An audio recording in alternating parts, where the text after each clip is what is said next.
As you're all aware, the Sweden embassy is working in several sectors in this country, both with the national government and also with the local communities. This is one such a program where the Sweden embassy is working with our local communities. Currently in this Imara program, the Sweden support is covering 7 counties in this country. And how it works is that the priorities, the planning is being done by the communities.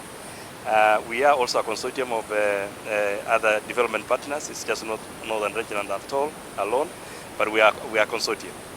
And we are so glad that the Sweden embassy has continued this support to local communities directly to build resilience for our communities, to support climate mitigation and adaptation in this country.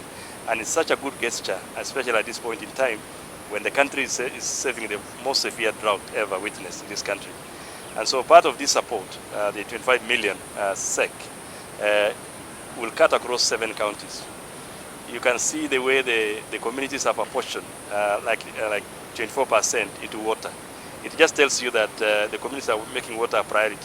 It's priority for water, whether it's power, piping, or just dams, or boreholes, or raw catchment, or water management and water mapping. Plus, they have put a lot of money also on the livelihoods, on businesses for women and youth. And so the way they have apportioned, this is directly coming from the local communities. And it's such a good gesture to have Sweden and other partners really joining hands at this point in time.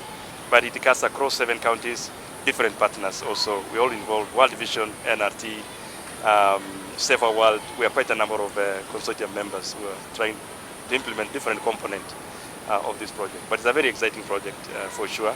A lot of it is also going to peace building and conflict resolution in this region. A lot is going to water. A lot is also going to rangeland management, supporting rangeland management, and enterprises for women as well. And the most interesting thing with this model that we support is that it integrates community development and conservation, looking after people and also looking after wildlife. And that's how we do integrated, holistic type of planning. These sort of projects that brings 7 counties together, it brings different tribes and ethnicities together in terms of facilitating peace and conflict resolution.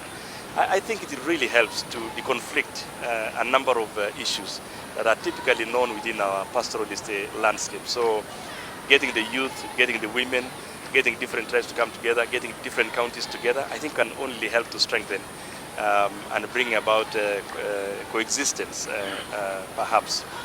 The reality is that when you look at northern Kenya, we have lost a lot of livestock, and that translates to a lot of money. You have families that had cattle that have now 0 cattle. You might have heard about elders that are under stress.